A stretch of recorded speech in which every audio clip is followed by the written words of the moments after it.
Hello guys. तो हमने हमारी लास्ट वीडियो में पढ़ा था व्हाट इज़ इकोनॉमिक्स। इसमें हमने बेसिक्स डेफिनेशंस पढ़ी थी इकोनॉमिक्स की एंड इकोनॉमाइजिंग बिहेवियर पढ़ा था कि वो क्या होता है और हमें इकोनॉमिक्स को स्टडी करने की क्यों ज़रूरत होती है।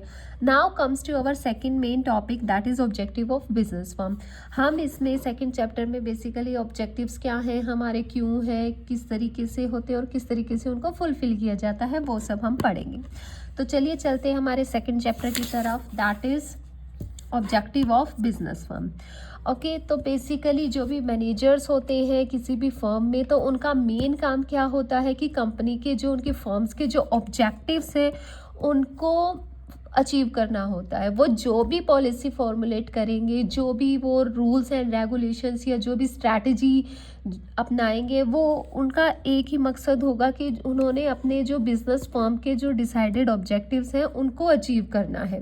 Okay, now comes to the question कि आखिर है क्या ये, what is the objective of business firm, क्या है ये। तो सिंपल सी बात है, हम कहेंगे कि कोई भी बिजनेस कर रहा है, कोई भी कुछ काम कर रहा है, तो उसका मेन मोटिव क्या होता है, प्रॉफिट को अर्न करना होता है। Okay, in simple sense we can say that objective of business firm is maximising the profit और अचीविंग द प्रॉफिट। ओके, लेकिन इन रियलिटी ऐसा नहीं होता, क्योंकि ये चीज़ जो है ये सभी बिजनेस फर्म्स पे अप्लाई नहीं होती है।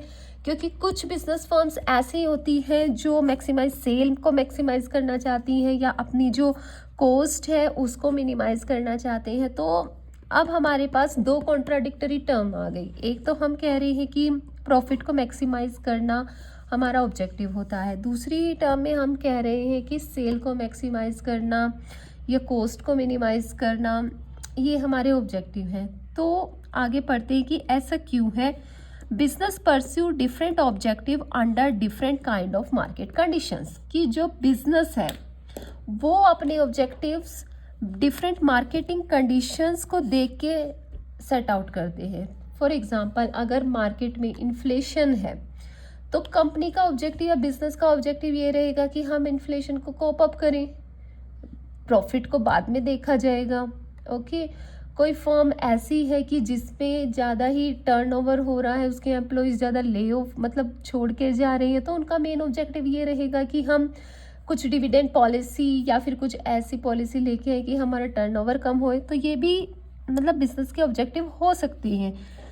तो कन्वेंशनल थ्योरी क्या कहती है कि मैक्सिमाइजिंग प्रॉफिट ही जो है हमारा मेन ऑब्जेक्टिव है। ये हमारी कन्वेंशनल थ्योरी कह लो या ट्रेडिशनल थ्योरी कह लो, जो ये फोकस करती है कि एक जो बिजनेस फर्म है उसका मेन ऑब्जेक्टिव क्या होना चाहिए, प्रॉफिट को मैक्सिमाइज करना। ओके, फिर कुछ इकोनॉमिक्स आए, उन्होंने देखा और उन्होंने अपने अलग अलग ऑब्जेक्टिव डिसाइड करे कि नहीं, प्रॉफिट मैक्सिमाइज होना it's not only the objective, इसके अलावा भी बहुत इंपॉर्टेंट ऑब्जेक्टिव होते हैं फर्म्स के, तो उन पे भी फोकस करना चाहिए। जैसे बोमल आए, उन्होंने सेल रिवेन्यू पर फोकस किया। मॉरिस आए, उन्होंने maximisation of firms growth rate पे फोकस किया। देन विलियमसन आए, उन्होंने maximisation of marginal utility functions पर फोकस किया। देन सर्ट एंड मार्च आए, उन्होंने सेटिस्फाइजिंग बिहेवियर किया कि ये हमारे जो फर्म्स के हैं ऑब्जेक्टिव होने चाहिए। अब बारी आती है कि फर्म्स के जो ऑब्जेक्टिव हैं बेसिकली दो कैटेगरीज में डिवाइड किए हैं। फर्द मतलब इनको सेपरेट कर दिया गया टू कैटेगरीज में, क्योंकि सब ने इतने सारे ऑब्जेक्टिव दे दिए कि हम उनको बाइफरकेट ही नहीं कर पा रहे। तो इन ब्रॉडर सेंस इकोनॉमिक्स ने क्या किया कि जो बिजनेस के फर्म्स के जो ऑब्जेक्टिव हैं उनको टू कैटेगरी में डिवाइड कर दिया। First one is profit maximisation and second one is alternate objective. Okay, पहले हम बात करते हैं प्रॉफिट मैक्सिमाइजेशन की। जैसे ही नाम से क्लियर है कि प्रॉफिट को मैक्सिमाइज करना। अब प्रॉफिट क्या, now the question is what is profit. अब प्रॉफिट का भी लोगों के लिए अलग अलग मतलब है। ओके, किसी के लिए कुछ मतलब है प्रॉफिट का। Some person perceive profit has different meaning, like businessman के लिए अलग है, उसको अपना बिजनेस आगे रन करना है। अकाउंटेंट के लिए अलग है। ओके, जैसे कोई लैंडलॉर्ड है तो उसके लिए प्रॉफिट का मतलब उसका रेंट टाइमली रिसीव हो जाता है। तो सबके लिए क्या है, प्रॉफिट का मीनिंग अलग है। In general sense profit is regarded as income accruing to entrepreneur, जिसे वेजेस एक्योर होते हैं लेबर के लिए, okay, and rent accrue to owner. So basically in simple we can say that profit have different meaning for different persons, for different individual, and for different business firms. According as per layman, profit means all income that flows to the investor, okay, but in point of view of accountant, profit means the excess of revenue over all paid out cost. एक accountant के लिए क्या है profit का meaning, कि वो सारे अपने खर्चे निकाल के, जो भी उसने इनकम किया उसमें से सारे खर्चे निकाल के जो पैसा बचता है वो उसको प्रॉफिट बोलता है। अब यहाँ पर हमारे पास दो मेन चीज़ें आती हैं, what is pure profit and another one is accounting profit. Okay, now further we will study about कि प्योर प्रॉफिट क्या है एंड अकाउंटिंग प्रॉफिट क्या है। तो जो प्योर प्रॉफिट है उसको हम बोलते हैं इकोनॉमिक प्रॉफिट। इकोनॉमिक प्रॉफिट क्या है, जिसमें हम एक्सप्लिसिट एंड इम्प्लिसिट कॉस्ट को इंक्लूड करते हैं। इसका फॉर्मूला रहेगा profit is equal to total revenue minus total cost, और टोटल कॉस्ट यहाँ पर क्या आएगी, explicit cost plus implicit cost. Okay, अब एक्सप्लिसिट कॉस्ट तो हमने पढ़ी है, ठीक है जी, जो नॉर्मल हमारे खर्चे होते हैं, that is explicit cost. Now the term is implicit cost. क्या है implicit cost, is basically opportunity cost, कि अगर मेरे पास फॉर एग्जांपल 10 लाख रुपीज़ है, मेरे पास दो ऑप्शन है, एक बिजनेस ए एक बिजनेस बी। अगर मैंने इन्वेस्ट किया बिजनेस ए में तो मेरी अपॉर्चुनिटी कॉस्ट क्या होगी, कि अगर मैं बिजनेस बी में इन्वेस्ट करती तो मुझे कितना प्रॉफिट आता। अंडरस्टैंड? तो मतलब जो ऑप्शन हमने छोड़ दिया, जो ऑप्शन हमने मतलब अप्लाई नहीं किया, उसकी जो कॉस्ट है उससे जैसे हम अपनी डेली लाइफ में बोल देते काश कि अगर मैंने ये चीज़ ऐसे की होती तो मुझे और ज़्यादा बेनिफिट होता, तो वही है अपॉर्चुनिटी कॉस्ट। अंडरस्टैंड? जैसे कि एक फॉर एग्जांपल एक पर्सन है, उसने खुद के ही बिजनेस में पैसा लगा दिया, तो उसका जो डिविडेंड है अपॉर्चुनिटी कॉस्ट है, एज ए डिविडेंड की अगर वो पैसा अगर दूसरे के बिजनेस में लगाता, शेयर्स खरीदता, तो उसको डिविडेंड की इनकम होती, तो वो जो डिविडेंड की इनकम है उसको खुद के बिजनेस में पैसा लगाने से वो डिविडेंड की इनकम नहीं आ रही है, तो उसकी क्या हो जाएगी, इम्प्लिसिट कॉस्ट हो जाएगी। ओके, तो economic profit basically opportunity cost पे फोकस्ड करता है। Now comes to accounting profit. Accounting profit क्या है, basically economic profit plus normal profit. इसमें हम सारे वेजेस को लेंगे, रेंट को लेंगे, इंटरेस्ट है कोई, या फिर मार्केट कॉस्ट ऑफ मटेरियल है उसको लेंगे। Okay, because the concept of economic profit differ from accounting profit. Accounting profit in income profit also takes into account the implicit और imputed cost। Okay, the implicit cost आपको clear है कि कौन सी cost होती है, जो अपॉर्चुनिटी कॉस्ट वाली cost होती है। ठीक है, तो ये हमारा कंसेप्ट था economic profit and economic accounting profit को। फिर आगे जाके हम स्टडी करेंगे कि जब हमने ऑब्जेक्टिव डिसाइड करने हैं तो हम कौन सा प्रॉफिट लेंगे, इकोनॉमिक प्रॉफिट लेंगे या अकाउंटिंग प्रॉफिट लेंगे। फिर कुछ आती है थ्योरीज रिलेटेड टू प्रॉफिट, कि हमने प्रॉफिट को परसीव कैसे करना है, उसके सोर्स क्या क्या हैं। तो ये कुछ ट्रेडिशनल थ्योरीज हैं रिलेटेड टू प्रॉफिट। ये अलग अलग पर्सन्स आए और इन्होंने अपनी अलग अलग थ्योरीज दी कि हम प्रॉफिट को यहाँ से गेन आउट कर सकते हैं, कि प्रॉफिट हमें यहाँ से मिल सकता है, इस तरीके से मिल सकता है। Okay, first come walkers theory of profit. इन्होंने बोला, ये एफ.ए. वॉकर ने ये थ्योरी दी थी। इन्होंने बोला profit as rent of ability, कि इन्होंने किया कि जो प्रॉफिट है एक्चुअल में एक बिजनेस फर्म का जो प्रॉफिट है वो उसके मैनेजर की एबिलिटी है, कि कुछ एक्सेप्शनल कंडीशंस में जो उसका मैनेजर है वो डिसीजन किस तरीके से लेता है।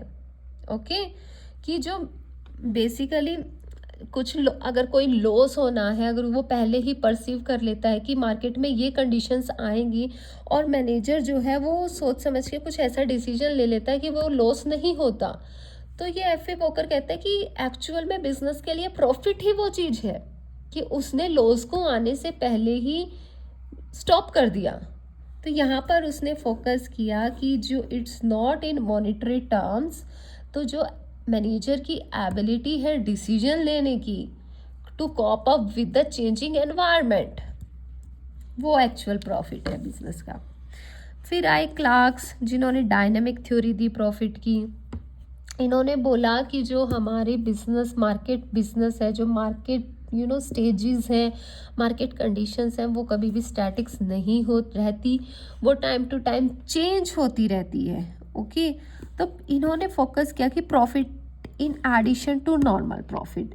इन्होंने बोला कि जो बिजनेस फर्म डायनेमिक एनवायरनमेंट को मीन्स डायनेमिक एनवायरनमेंट में सोच समझ के ऐसे डिसीजन ले ले और उससे कोप आउट कर जाए, वो ही प्रॉफिट है उस बिज़नेस के लिए।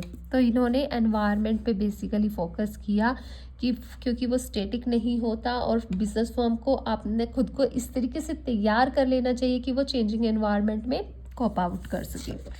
Then comes Hawley's risk theory of profit.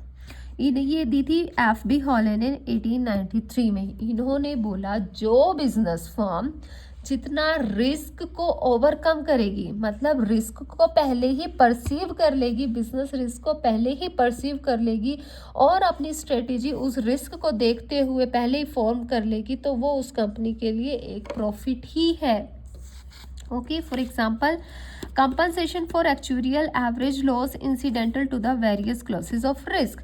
For example कोई उनको पता लग जाता है बिजनेस फर्म को अपने सोर्सेज के थ्रू कि कोई कंपटीटर आने वाले हैं उनके प्रोडक्ट्स के मार्केट में, और वो पहले ही अपने प्रोडक्ट में कुछ चेंजमेंट कर देते हैं, जिससे कि जो कंपटीशन उन्होंने मतलब उस नए प्रोडक्ट के आने से जो उनका लॉस होना था, उन्होंने उसको ओवरकम कर लिया अपने प्रोडक्ट में चेंज आउट करके।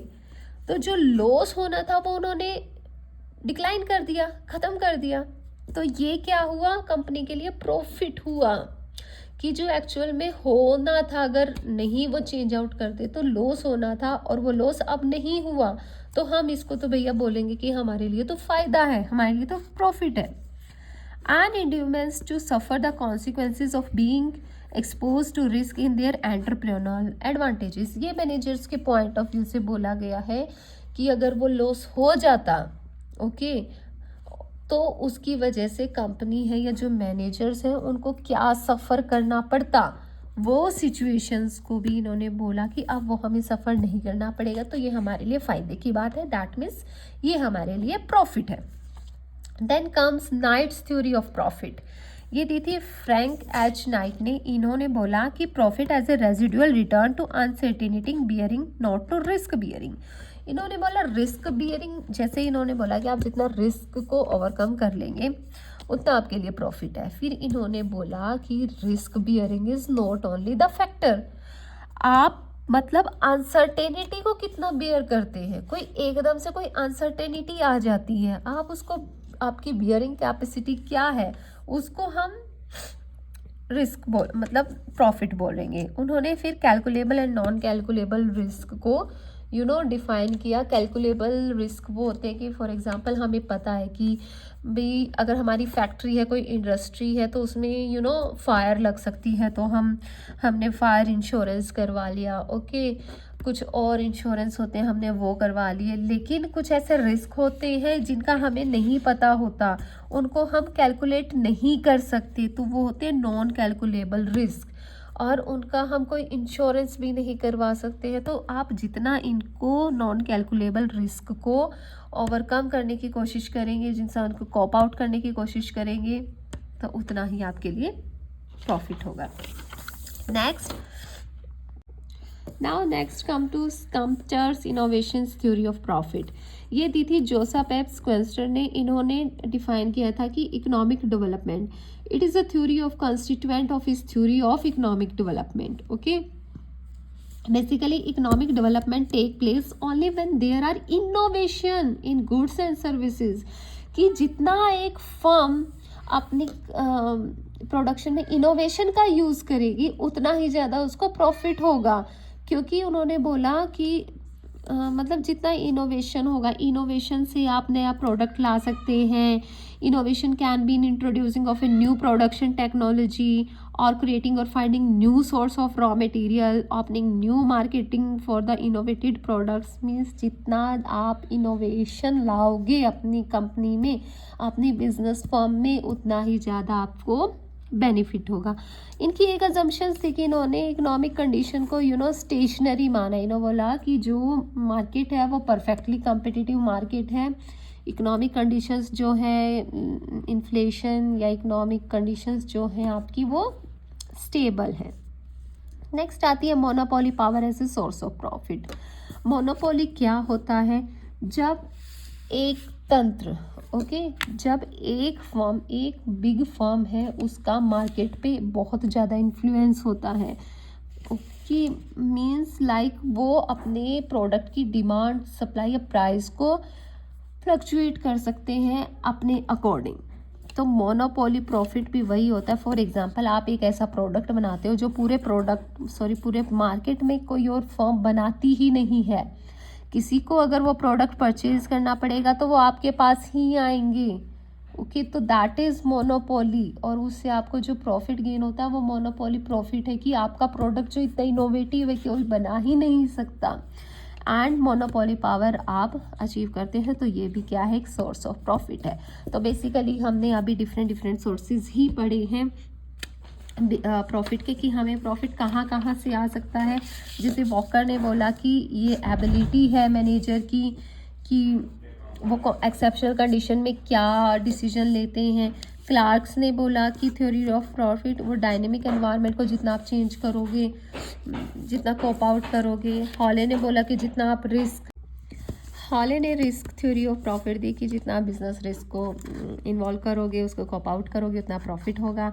नाइट ने बोला कि प्रॉफिट जो है अनसर्टेनिटी को बियरिंग करने की कैपेसिटी है। स्कम्पटर ने बोला कि इनोवेशन जो है वो आपका प्रॉफिट है। एंड लास्ट में बोला कि मोनोपोली है, अगर आपके पास मोनोपोली पावर है तो वो आपका काइंड ऑफ प्रॉफिट है। अब कुछ प्रॉब्लम्स आती है कि मेजरिंग प्रॉफिट को मेज़र करते टाइम कुछ प्रॉब्लम्स आती हैं। तो दो क्वेश्चंस अराइज होते हैं हमारे सामने। Which of these two concept, दो कंसेप्ट कौन से? याद है हमने economic profit and accounting profit पढ़ा था। यस, तो हम इन दोनों कंसेप्ट में से of profit should be chosen and with what purpose, कि हम इनमें से कौन सा कंसेप्ट चूज करें और किस पर्पस के लिए करें। Then what cost should be or should not be included in the implicit and explicit cost, कि कॉस्ट तो यार हमारे पास बहुत तरीके की होती है, तो एक्चुअल में जो हमने चूज़ कौन सी करनी है तभी तो हम प्रॉफिट निकालेंगे। Now comes accounting. फिर देखा, मतलब रिसर्चर्स ने देखा बहुत कुछ तरीके से कि जो इम्प्लिसिट कॉस्ट है वो इतनी नहीं होती। फॉर एग्जांपल, अगर दो आपके पास लैंड है, मान लो ये एक ज़मीन है, ये एक ज़मीन है। ओके, ये थोड़ी सी यहाँ की जो मिट्टी है that is not fertile soil नहीं है। यहाँ की जो सॉइल है वो थोड़ी सी फर्टाइल है, तो एक के पास ये, एक के पास ये है, तो ऑब्वियसली इसको ज़्यादा प्रॉफिट होगा। ओके, तो हम इस चीज़ को, इकोनॉमिक प्रॉफिट को एक प्रॉपर तरीके से कंसिडर नहीं कर सकते। तो बात आ जाती है, चूज़ कर लिया जाता है कि हम अकाउंटिंग कंसेप्ट को चूज़ कर लिया जाता है, लेकिन इसमें भी कुछ प्रॉब्लम्स आती हैं। Problems in measuring depreciation, treatment of capital gains and losses and current and historical cost. So in basically cost को कंप्यूट करते टाइम हमें कुछ दिक्कतें आती हैं, प्रॉब्लम्स आती हैं। ये मेन ड्रॉबैक्स हैं अकाउंटिंग कंसेप्ट की। Now comes to the objectives explanation. Okay, हमने दो ऑब्जेक्टिव बेसिकली देखे थे कि profit maximisation. So basically two basic objectives of any business firm are profit maximization and alternative objectives. Now comes to first one, profit maximization as business objectives. इसमें बोलते हैं कि एक बिजनेस फर्म है जो उसका मेन ऑब्जेक्टिव क्या होना चाहिए, प्रॉफिट को मैक्सिमाइज करना होना चाहिए। उनको बाकी चीज़ों से मतलब नहीं होता। आप कोई बिजनेस कर रहे हैं तो आपका प्रॉफिट ही बढ़ाना, जो भी आप काम करोगे सिर्फ प्रॉफिट को गेन आउट करने के लिए करोगे। लेकिन इसको, इस टर्म को, इस डिसीजन को, इस ऑब्जेक्टिव को बहुत लोगों ने कंट्रोवर्स भी किया। उन्होंने मीन्स इसकी खिलाफत भी करी कि नहीं, सिर्फ प्रॉफिट ही मकसद नहीं होना चाहिए एक बिजनेस का, और भी चीज़ें हैं। तो फर्स्ट जो आए उन्होंने बोला कि ओनरशिप सेपरेटेड फ्रॉम मैनेजमेंट। पहले क्या होता था कि जो मैनेजर्स होते थे वो ही ओनर होते थे, बेसिकली मतलब जो ओनर होते थे वही अपना बिजनेस रन करते थे। बट आज के टाइम पे मैनेजमेंट अलग है और ओनरशिप अलग है, तो यहाँ पर कॉन्ट्राडिक्ट आ जाता है। अब ओनरशिप, जो ओनर है वो तो चाहते हैं कि उनका बिजनेस प्रॉफिट कमाए, लेकिन जो मैनेजमेंट है इनके पर्सनल ऑब्जेक्टिव भी होते हैं। ये चाहते हैं कि, क्योंकि फॉर एग्जांपल है कोई भी मैनेजर है, एट लास्ट वो उसकी अपनी ग्रोथ चाहता है, अपनी सैलरी चाहता है। अगर वो सेल्स को बढ़ाएगा तो उसकी जो होगी सैलरी इंक्रीमेंट होगी, क्योंकि कुछ फर्म्स के टारगेट भी होते हैं, सेल टारगेट्स भी होते हैं जो उनको अचीव करने होते हैं। तो सिर्फ प्रॉफिट कमाना ही नहीं एक ऑब्जेक्टिव होना चाहिए। जो बाकी पर्सन उसमें काम करते हैं, मैनेजर्स हो गए, एम्प्लॉयज़ हो गए, वो अपने पर्सनल ऑब्जेक्टिव भी उनके होते हैं जो इससे अलग होते हैं। So now is no perfect knowledge of market. पहले क्या होता था कि परफेक्ट नॉलेज नहीं होती थी मार्केट की, उनको चीज़ों की इतनी पता नहीं था। Market is like changing day by day. अगर आज के टाइम हम सिर्फ प्रॉफिट कमाना ही ऑब्जेक्टिव रखेंगे तो मे बी हमारा जो बिजनेस है वो इतना लॉन्ग रन तक वो वर्कआउट ना करे। तो हमें अब मार्केट की ज़्यादा नॉलेज हो गई है कि, क्योंकि कुछ बिजनेस ऐसे होते हैं जिनमें हम कंज्यूमर को सेटिस्फाई करना चाहते हैं, डजंट नेसेसरी कि उनको प्रॉफिट हो रहा है कि नहीं हो रहा है। Now market deviate, same as it is कि मार्केट जो है डे बाय डे डेविएट होता जा रहा है, चेंज होता जा रहा है, इनोवेशंस आ रही हैं, नई टेक्नोलॉजीज आ रही हैं। तो सिर्फ प्रॉफिट ही एक हमारा मेन ऑब्जेक्टिव नहीं होना चाहिए। ओके अब तो भैया हमने सारी इसकी बुरी बात बोल दी, लेकिन नहीं, कुछ लोग ऐसे भी थे जो डिफेंड करते थे कि भाई प्रॉफिट मैक्सिमाइजेशन ही मेन ऑब्जेक्टिव है बिजनेस का। तो उन्होंने बोला profit is indispensable for firm survival. उन्होंने बोला कि भाई हालांकि चलो ठीक है, मान लिया आपका कंज्यूमर सेटिस्फेक्शन भी मान लिया, मैनेजरियल पर्सनल ऑब्जेक्टिव्स भी मान लिए, लेकिन बिना प्रॉफिट के तो आपकी फर्म सर्वाइव करेगी ही नहीं, आप कमाओगे ही नहीं, दुनियादारी के चक्कर में कब तक रहोगे। ठीक है, तो कभी ना कभी तो आपको प्रॉफिट की, मतलब पैसे की तो जरूरत होगी लॉन्ग रन में, तो वो चीज़ तो प्रॉफिट से ही आएगी। एक ने बोला कि achieving other objective depend upon firm ability to make profit. तो जो बोला कि चलो घुमा फिरा के जितने भी ऑब्जेक्टिव हैं वो लास्ट तक आते तो प्रॉफिट तक ही हैं। उन्होंने बोला कि आप कुछ भी दलील दे लो, ये सारी बातें कह लो, लास्ट में घुमा फिरा के ये इंटरलिंक तो प्रॉफिट से ही करते हैं। Another says evidences against profit maximization objective is not conclusive. इन्होंने बोला कि जो भी इसको कंट्रोवर्सीज में जो भी बातें कही गई हैं वो कंप्लीट नहीं है, कंक्लूसिव नहीं है, वो सिर्फ बातें हैं, बेमतलबी बातें हैं। Profit maximisation objective has a greater pretending power. Obviously आप प्रॉफिट मैक्सिमाइजेशन अगर आपका ऑब्जेक्टिव है तो इसकी जो प्रिडिक्टिंग पावर है वो ज़्यादा है, क्योंकि आप पहले ही सोच लेते हैं कि भाई अगर ये सिचुएशन होगी तो हमारा लॉस होगा। सिर्फ आप प्रॉफिट पे फोकस आउट कर रहे हैं तो आप ज़्यादा समझदारी से काम करते हैं। Next is profit is a more reliable measure of firms efficiency. किसी भी फर्म की एफिशिएंसी को देखने के लिए, समझने के लिए profit is the more reliable measure. Alternative objective of business firm क्या है कि बेसिकली अलग प्रॉफिट के अलावा जो भी फर्म के बिजनेस की ऑब्जेक्टिव होने चाहिए। First one is Baumol's hypothesis of sale revenue maximisation. इन्होंने बोला कि एक बिजनेस का जो फर्म का जो ऑब्जेक्टिव है वो रिवेन्यू को मैक्सिमाइज करने का होना चाहिए, क्योंकि जो मैनेजर्स हैं उनको बेनिफिट किससे होगा, सेल रिवेन्यू से बेनिफिट होगा रादर देन प्रॉफिट। दूसरा, जो भी बैंक या फाइनेंशियल कॉरपोरेशंस हैं वो ये देखते हैं कि आपकी सेल कितनी है देन प्रॉफिट। ओके, वो आपकी सेल देखते हैं। तो कुछ ऐसे पॉइंट्स इन्होंने मेंशन किए। Then Morris hypothesis of maximisation of firms growth rate. इन्होंने बोला कि आप अपने बिजनेस की या फर्म की ग्रोथ रेट बढ़ा दो। उससे अल्टीमेटली आपको प्रॉफिट हो जाएगा, क्योंकि ग्रोथ रेट बढ़ेगी उससे आपका अर्निंग पर शेयर बढ़ेगा। ये बेसिकली फाइनेंस का कंसेप्ट है, तो फाइनेंस के हम चैप्टर्स में इसको अच्छे से पढ़ेंगे। बेसिकली अर्निंग पर शेयर बढ़ेगा जिससे आपके शेयर होल्डर की वेल्थ बढ़ेगी और अल्टीमेटली मार्केट में आपका जो शेयर का वैल्यू है वो ज़्यादा होगी, और जिससे अल्टीमेटली आपकी जो कंपनी की वैल्यू है वो बढ़ जाएगी। Next, Williamson says hypothesis of maximisation of marginal utility. इन्होंने मैनेजरियल की यूटिलिटी फंक्शंस पे फोकस किया कि जितना मैनेजर्स को आप salary, power, job security, prestige या स्टेटस प्रोवाइड आउट करेंगे तो वो ऑब्जेक्टिव होना चाहिए। सर्ट मार्च ने बोला कि सेटिस्फाइजिंग बिहेवियर पे उसने ज़्यादा फोकस किया। Rothschild hypothesis of long run survival, market share goals and, ठीक है, and last one is entry prevention and risk avoidance, कि जितना आप और फर्म्स को रोकते हैं मार्केट में एंट्री के लिए और रिस्क को अवॉइड करते हैं, तो ये भी आपका एक ऑब्जेक्टिव होना चाहिए।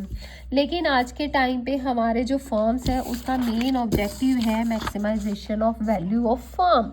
मॉडर्न थ्योरी यही बोलती है कि ना तो प्रॉफिट ना फिर ये सारी चीज़ें आपके ऑब्जेक्टिव होनी चाहिए।